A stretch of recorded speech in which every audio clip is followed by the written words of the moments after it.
Don't waste A crisis. ഒരിക്കലും ഒരു crisis waste ചെയ്യരുത്. There is an opportunity in every crisis. നിങ്ങളുടെ ബിസിനസ്സിൽ എക്സ്പെൻഡിച്ചർ കുറച്ചധികമാണ്, റിട്ടേൺസ് കുറച്ച് കുറവാണ്. ആ ഒരു ഫാക്റ്റ് റിയലൈസ് ചെയ്യാൻ വേണ്ടിയിട്ടുള്ള ഒരു ഒരു ഒരു കാലഘട്ടമായിരുന്നു ഈ കഴിഞ്ഞു പോയ 2 കൊല്ലം. ഈ കോവിഡ് കാലഘട്ടം കഴിഞ്ഞിട്ട് നമ്മളെല്ലാവരും തിരിച്ച് ഈ ബിസിനസ്സിലേക്ക് കടന്നുകൊണ്ട് ബിസിനസ്സിന് ഒരു ഉയർച്ച ഉണ്ടാവണം എന്ന് പറഞ്ഞ കാലഘട്ടത്തിൽ നമ്മൾ ഞാൻ എൻ്റെ പ്രൊഫഷണൽ എക്സ്പീരിയൻസിൽ നിന്ന് കണ്ടത് പലർക്കും ഒരു സംശയമുണ്ട്. ഇപ്പോൾ ഞങ്ങളുടെ ഈ കോവിഡ് സമയത്തൊക്കെ നമുക്ക് ബിസിനസ്സിലൊക്കെ കുറേ നഷ്ടം വന്നു, ഇല്ലെങ്കിൽ ചില ഡിവിഷൻസ് നഷ്ടമായി, ചില ആക്ടിവിറ്റി നഷ്ടമായി. ആ സിറ്റുവേഷനിൽ ഞങ്ങൾ എന്താണ് ചെയ്യേണ്ടത്? നമ്മൾ ഈ ബിസിനസ് ഞങ്ങൾ ഇങ്ങനെ തന്നെ കണ്ടിന്യൂ ചെയ്യണോ, അതോ നമ്മൾ ആ ബിസിനസ് തിരിച്ച് രണ്ടാമതും നമ്മൾ ഒരു പ്രോഫിറ്റബിൾ വെഞ്ചറാക്കിയിട്ട് കൊണ്ടുവരാനായിട്ട് ഞങ്ങൾ അതിൽ നിന്ന് പ്രയത്നിക്കണം? ഇതാണ് പല ഈ ബിസിനസ്സുകാരും ഇൻഡസ്ട്രിയലിസ്റ്റും ഞങ്ങളുടെ പ്രൊഫഷണൽ ലൈഫിൽ ഞങ്ങളോട് ചോദിക്കാറുള്ളത്. ഇതിലധികം സംശയം വരുന്നത് ഈ MSME കാറ്റഗറിയിലുള്ള ക്ലയൻസിൻ്റെ അടുത്ത് നിന്നാണ് ഇങ്ങനൊരു ചോദ്യം വരാറ്. അപ്പോൾ ഇതിൽ നമ്മളിപ്പോൾ ആലോചിക്കേണ്ടത്, ഒരു ബിസിനസ് നമ്മൾ തുടങ്ങിയാൽ ലാഭം ഉണ്ടാക്കാനായിട്ട് ഉദ്ദേശിച്ചിട്ടാണ് നമ്മളൊരു ബിസിനസ് തുടങ്ങുക. പക്ഷേ ആ ബിസിനസ് നഷ്ടമായ എന്ത് ചെയ്യും? നമ്മളൊരു കുട്ടിയെ വളർത്തണ മാതിരിയാണ് നമ്മളൊരു ബിസിനസ് വളർത്തുക. അതെപ്പോഴും പറയാറുണ്ട്, it is your dream, it's your passion, you must put your head, heart, blood, everything into it. Then ആ ബിസിനസ് നഷ്ടമായ എന്ത് ചെയ്യും? അപ്പോൾ നമ്മൾ തിരിച്ച് റിവൈവ് ചെയ്യാനായിട്ട് ഇരട്ടി ഫണ്ട്, സമയവും പ്രയത്നവും എല്ലാം അതിൻ്റെ പിന്നാലെ പോകണോ, അതോ ബൈഗോൺ ഈസ് ബൈഗോൺ? ഇനി നമ്മൾ പുതിയ നമ്മൾ കടന്നുപോയ കാലഘട്ടത്തിൽ നിന്ന് നമ്മൾ പാഠങ്ങൾ ഉൾക്കൊണ്ടിട്ട് നമ്മൾ വേറൊരു ബിസിനസ് നന്നായി ചെയ്യണോ? അതൊരു വളരെ ഇമ്പോർട്ടൻ്റ് ആയിട്ടുള്ള ഒരു ഡിസിഷനാണ് ഒരു ബിസിനസ്സുകാർക്ക് ഇപ്പോൾ ഈ സിറ്റുവേഷനിൽ നമ്മൾക്ക് എടുക്കേണ്ടത്. അപ്പോൾ എനിക്ക് ഇതിൽ നിന്ന് പറയാനുള്ളത്, ഈ പഴയ കോസ്റ്റുകൾ, ഇപ്പോൾ ഒരു ലോസ് വന്നു കഴിഞ്ഞാൽ ഇത് മുഴുവൻ എക്സ്പെൻഡിച്ചറാണ്. നമ്മൾ അഡ്വർടൈസ് ചെയ്തിട്ടുണ്ടാവാം, നമ്മൾ കുറേ ആൾക്കാർക്ക് ബാഡ് ഡെറ്റ് വന്നിട്ടുണ്ടാവാം. ഇതെല്ലാം ഞങ്ങൾ പ്രൊഫഷണൽസ് പറയുക, ഇതിനെ റെട്രോസ്പെക്റ്റീവ് ടാക്സ് എന്നാണ്. റെട്രോസ്പെക്റ്റീവ് എക്സ്പെൻഡിച്ചർ അത് പോയി, ആ എക്സ്പെൻഡിച്ചറുകളെല്ലാം വന്നു പോയി കഴിഞ്ഞു. നമ്മൾ നോക്കേണ്ടത് പ്രോസ്പെക്റ്റീവ് എക്സ്പെൻഡിച്ചർ, ഇനി വരാൻ പോകുന്ന എക്സ്പെൻഡിച്ചർ. അപ്പോൾ റെട്രോസ്പെക്റ്റീവ് എക്സ്പെൻഡിച്ചറിന് വേണ്ടി അധികം സമയം കളയരുത്, പ്രോസ്പെക്റ്റീവ് എക്സ്പെൻഡിച്ചറിന് വേണ്ടി സമയം കളയണം. പഴയത് ഇസ് എ സങ്ക് കോസ്റ്റ്, അത് വന്നു കഴിഞ്ഞു. ആ കോസ്റ്റ് വന്ന് നമ്മൾ എന്ത് ചെയ്താലും അത് നമുക്ക് തിരിച്ചെടുക്കാൻ പറ്റുന്നില്ല, ആ എക്സ്പെൻഡിച്ചർ പോയി.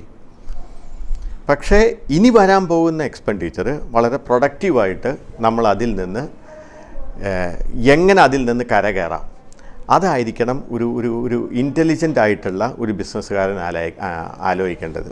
അപ്പോൾ ഇങ്ങനെ നമ്മൾ ആലോചിക്കുമ്പോൾ ഇതിലേറ്റവും ബിസിനസ്സുകാർക്കൊക്കെ പ്രശ്നം വരുന്നത് എന്താ വെച്ചാൽ, ഒരു ബിഹേവിയറൽ, നമ്മളുടെ ഈ എൻട്രപ്രണർ അല്ലെങ്കിൽ ആ ഓണറുടെ ഈ ബിസിനസ്സിൽ നിന്ന്, അതായത് അവരുടെ ഒരു മനസ്സിലുള്ള ചില കടമ്പകളുണ്ട്, അതാണ് ഏറ്റവും ഇമ്പോർട്ടൻറ്റ്. അത് മാറ്റാൻ പറ്റില്ല. That will be very difficult.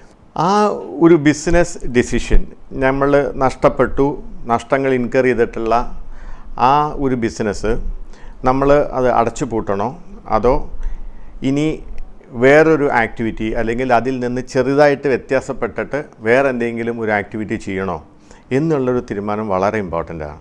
ആ തീരുമാനം എടുക്കാൻ ഏറ്റവും വലിയ കടമ്പ ആ ഓണറുടെ, ആ എൻ്റർപ്രണറുടെ ഒരു മനസ്സിലുള്ള ഒരു കടമ്പ, ഒരു ബ്ലോക്കാണ്, ഒരു മെൻ്റൽ ബ്ലോക്കാണ് അത്. പക്ഷേ ഒരു നല്ല ബിസിനസ്സുകാർക്ക് പറ്റിയ ഒരു പ്രവണതയല്ലാതെ. ഇതിന് നമുക്ക് ധാരാളം ഇൻ്റർനാഷണലി, നാഷണലി, നമ്മളുടെ ചുറ്റുവട്ടം നമ്മൾ ധാരാളം എക്സാമ്പിൾസ് കാണുന്നുണ്ട്. അതിനെപ്പറ്റിയൊക്കെ നമ്മളൊന്ന് സംസാരിക്കുക. ഇതിൽ ഒരു ബിസിനസ്സുകാർക്ക് വരുന്നിരിക്കുന്ന ഒരു 5 സൈക്കോളജിക്കൽ ഫാക്ടേഴ്സ് ഉണ്ട് ഈ ഒരു തീരുമാനം എടുക്കണേൽ. ആദ്യം ഒരു ലോസ് അവേർഷൻ.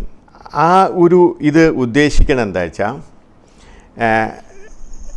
ഒരു ബിസിനസ്സിൽ എത്ര പൈസ നമ്മൾ ഒരു ഇൻകർ ചെയ്ത് വരുന്നുണ്ട്, ദാറ്റ് ഈസ് വെരി ഇമ്പോർട്ടൻറ്റ്.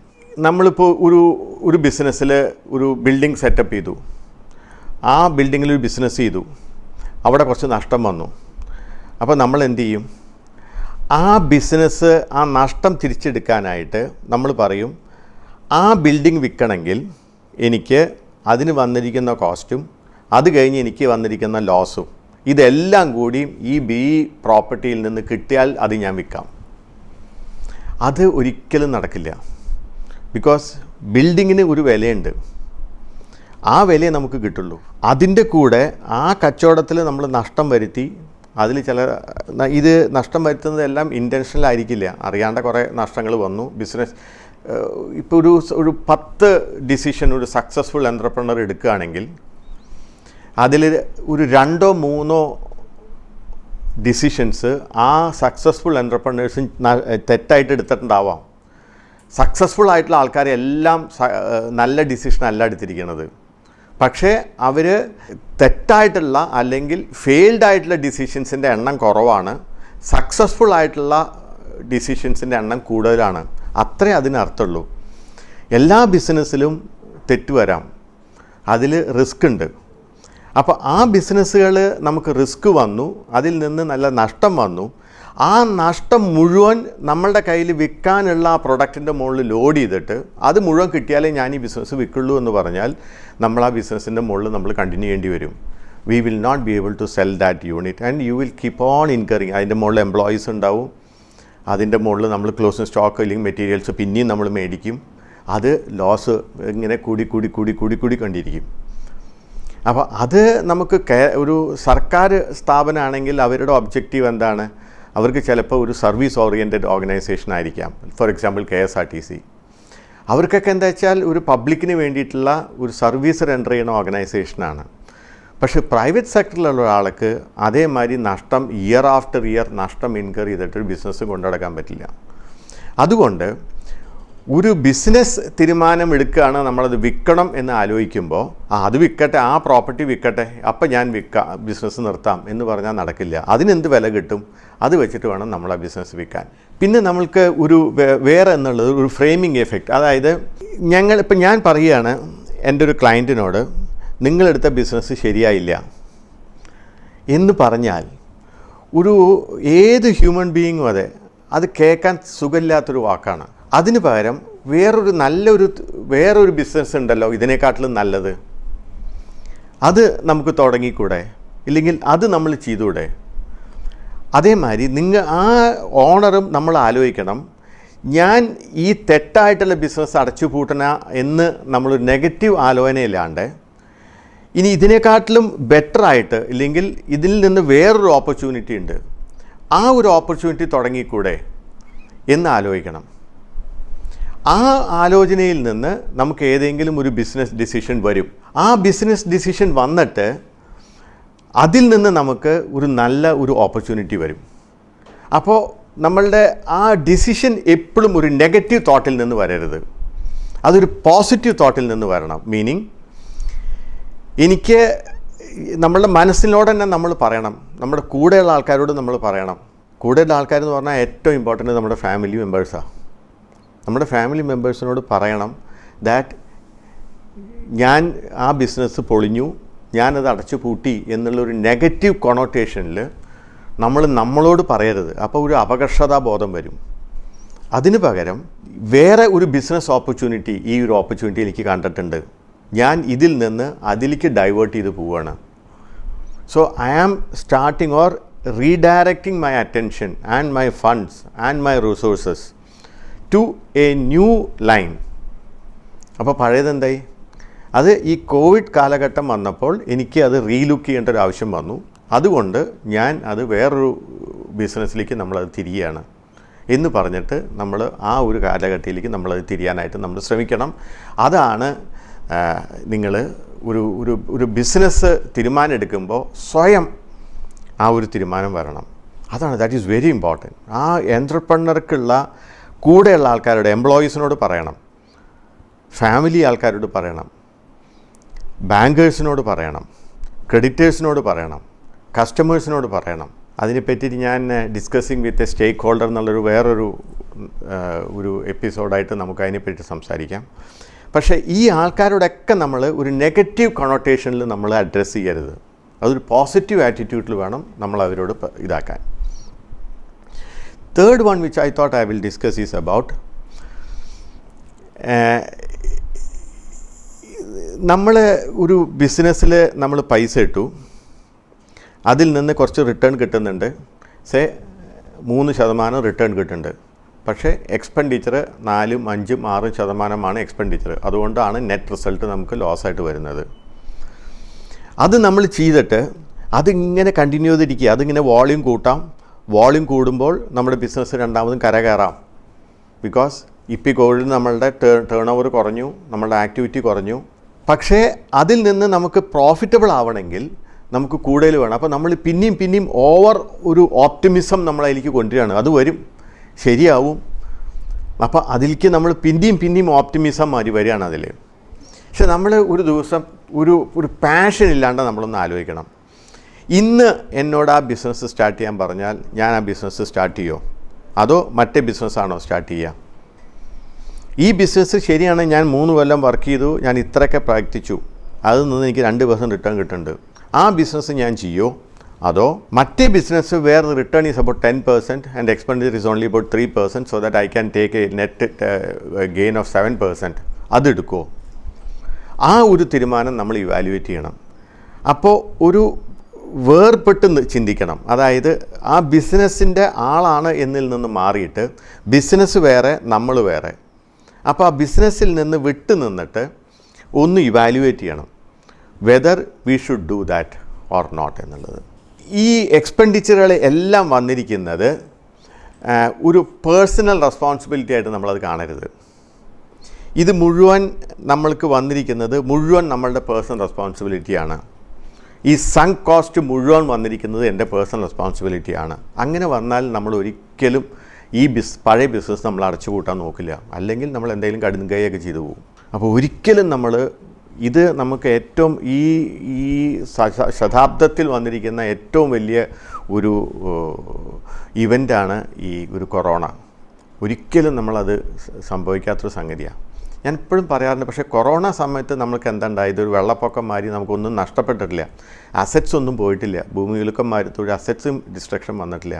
പക്ഷേ മനുഷ്യൻ്റെ ഹെൽത്ത് ഒരു ഹെൽത്ത് ആസ് എ സെക്ടർ അത് വളരെയധികം നമ്മളെ ഇമ്പാക്റ്റ് ചെയ്തിട്ടുണ്ട്.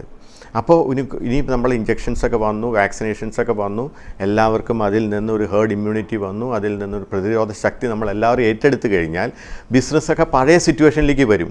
അപ്പോൾ ആ ഒരു അടച്ചുപൂട്ടുകളൊക്കെ നമ്മൾ എപ്പോഴും കണ്ടിട്ടുണ്ടോ, 2 മാസം 3 മാസമൊക്കെ എൻറ്റയർ വേൾഡ് ഈസ് സ്റ്റാൻഡ് സ്റ്റില്ലായ കാലഘട്ടം. ഇതൊന്നും നമ്മുടെ പേഴ്സണൽ റെസ്പോൺസിബിലിറ്റി അല്ല. പക്ഷേ ഞാനൊരു പലപ്പോഴും ചില ബുക്കുകളിലൊക്കെ വായിച്ചിട്ടുണ്ട്, ഡോണ്ട് വേസ്റ്റ് എ ക്രൈസിസ്. ഒരിക്കലും ഒരു ക്രൈസിസ് വേസ്റ്റ് ചെയ്യരുത്. There is an opportunity in every crisis. നിങ്ങളുടെ ബിസിനസ്സിൽ എക്സ്പെൻഡിച്ചർ കുറച്ചധികമാണ്, റിട്ടേൺസ് കുറച്ച് കുറവാണ്. ആ ഒരു ഫാക്റ്റ് റിയലൈസ് ചെയ്യാൻ വേണ്ടിയിട്ടുള്ള ഒരു കാലഘട്ടമായിരുന്നു ഈ കഴിഞ്ഞു പോയ 2 കൊല്ലം. ഈ 2 കൊല്ലം കൊണ്ട് നമുക്ക് ആ റിയലൈസേഷൻ വന്നു.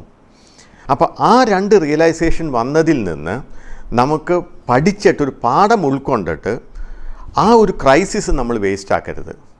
ആ ക്രൈസിസിൽ നിന്ന് ഒരുപാട് ഓപ്പർച്യൂണിറ്റികൾ നടക്കുന്നുണ്ട്. ഞാൻ ഒരു സക്സസ്ഫുൾ എൻ്റർപ്രനോട് ഞാൻ ചോദിച്ചു, താങ്കൾ വൺ ആഫ്റ്റർ ദ അതർ ഓരോരോ ബിസിനസ്സുകൾ സ്റ്റാർട്ട് ചെയ്യുകയാണല്ലോ, ഇത് എവിടെ നിന്നാണ് നിങ്ങൾക്ക് ഈ ഐഡിയ കിട്ടുന്നത്? അപ്പോൾ അദ്ദേഹം പറഞ്ഞ ഈ ഓപ്പർച്യൂണിറ്റി മുഴുവൻ ഞാൻ ചിത്രശലഭം മാറി ഇങ്ങനെ ഓപ്പർച്യൂണിറ്റീസ് ഇങ്ങനെ കാണുകയാണ്. പക്ഷേ you have to look at it. പക്ഷെ നമ്മൾ ആ ഓപ്പർച്യൂണിറ്റി കാണുന്നില്ല. ഞാൻ ഇന്നലെ വായിക്കുകയായിരുന്നു ദാറ്റ് ഒരു പ്രോപ്പർട്ടി ഒരു വാതിൽ അടഞ്ഞാൽ വേറെ വാതിൽ തുറക്കപ്പെടുന്നു. നമ്മൾ എന്താ ചെയ്യുക? ഒരു വാതിൽ അടച്ചാൽ ആ അടച്ച വാതിൽ നോക്കിക്കൊണ്ടിരിക്കുക. ഒരു വാതിൽ തുറന്നിട്ടുണ്ട്, ആ തുറന്ന വാതിൽ നമ്മൾ കാണില്ല, നമ്മൾ ഈ അടഞ്ഞ വാതിലിനെ തന്നെ നോക്കിക്കൊണ്ടിരിക്കുക. അതിലാണ് നമ്മൾ പറയുന്നത് കട്ട് ലോസ് ആൻഡ് എക്സിറ്റ്. മതി, ലോസ് ഇൻകർ ചെയ്ത് കഴിഞ്ഞു, there is A sunk cost, cut it and then exit from that business. നമുക്കിതിന് വേറെ പല എക്സാമ്പിൾസുകൾ ഞാൻ പറയാം. നമ്മളൊക്കെ കണ്ടിട്ടുണ്ടാവും. ഇപ്പോൾ സിറ്റി ബാങ്ക്, ഏഷ്യ പസഫിക് 15 രാജ്യങ്ങളുടെ ബിസിനസ് അവർ അടച്ചുപൂട്ടുക. സിറ്റി ബാങ്ക് എന്ന് പറഞ്ഞാൽ എന്താണ് ആ ഓർഗനൈസേഷൻ? ലോകത്തിൻ്റെ ജയൻറ്റ് ബാങ്കാണ് അത്. ബാങ്ക് ലോകത്തിൽ അവർ അടച്ചുപൂട്ടണില്ല, ബട്ട് ഏഷ്യ പസഫിക് റീജിയണിലെ ഓഫീസസ് എല്ലാം അവർ അടച്ചുപൂട്ടുക. നമുക്ക് അതേമാതിരി ഇപ്പോൾ റീസെൻ്റായിട്ട് നമുക്കറിയാം ഫോർഡ് മോട്ടോഴ്സ്. ഫോർഡ് ഇന്ത്യയിൽ നിന്ന് അവർ പറയുകയാണ് ഞങ്ങൾ എക്സിറ്റ് ചെയ്യാൻ പോവാണ്. എത്ര ചെന്നൈയിൽ അവർക്ക് പ്ലാന്റ് ഉണ്ട്. Why they are closing down? എത്ര മൊബൈൽ യൂണിറ്റ്സുകൾ എത്ര നമ്മൾ കണ്ടു. അതൊക്കെ അടച്ചു പൂട്ടണം എങ്ങനെയാണ്? സോ ബിസിനസ് അടച്ചു പൂട്ടുക എന്നുള്ളത് ഒരു തെറ്റായിട്ടുള്ള ഒരു ക്രൈം അല്ലാതെ, അത് ഇനി സക്സസ്സിന് വേണ്ടിയിട്ടുള്ള ഒരു സ്റ്റെപ്പാണത്. ടൊയോട്ട ഫോർ എക്സാമ്പിൾ, അവിടെ YARIS യാരിസ് എന്ന് പറഞ്ഞ മോഡലുള്ളൊരു കാറുണ്ടായിരുന്നു. അവർക്ക് മനസ്സിലായി അതിൽ നിന്ന് അവർക്ക് ലാഭമില്ല. They are not able to make any money out of it. ഇപ്പോൾ നമ്മുടെ ടാറ്റ ഉണ്ട്. ടാറ്റ എത്ര മോഡൽസ് അവർ വേണ്ട നിൽക്കുന്നുണ്ട്. അപ്പോൾ നമ്മൾ പറഞ്ഞ മാതിരി എവ്രി ബിസിനസ് മാൻ ചില ഡിസിഷൻസൊക്കെ അവർ തെറ്റുന്നുണ്ട്. അപ്പോൾ MSMEക്കാർക്കും ഒരുപാട് തെറ്റുകൾ വരാം. പക്ഷേ ആ തെറ്റിൽ നിന്ന് നമ്മൾ പാഠം ഉൾക്കൊണ്ടിട്ട് എത്രയും വേഗം നമ്മളൊരു പുതിയൊരു ബിസിനസ്സിലേക്കോ പുതിയൊരു ലൈനിലേക്കോ നമ്മൾ തിരിയാൻ ശ്രമിക്കണം. അതിൽ നമ്മൾക്ക് ഞാൻ നേരത്തെ പ്രതിപാദിച്ച ഈ മെൻ്റൽ ബ്ലോക്കുകൾ നമുക്ക് വരരുത്. അതിൽ നിന്ന് നമ്മൾ ഗെറ്റ് ഓവർ ചെയ്യണം. മനസ്സാണ് ഏറ്റവും വലിയ ശത്രു ഒരു മനുഷ്യന്. അതിനെ നമ്മളൊരു പോസിറ്റീവായിട്ടും നമ്മളുടെ നല്ലതിലേക്ക് വേണ്ടി നമ്മളത് ഡെവലപ്പ് ചെയ്യാനായിട്ട് നമ്മൾ നോക്കിയിട്ട് ഇങ്ങനത്തെ ചില എക്കണോമിക് ഫാക്ടേഴ്സ്, ചില ഫൈനാൻഷ്യൽ ഡിസിപ്ലിൻ നോക്കണം.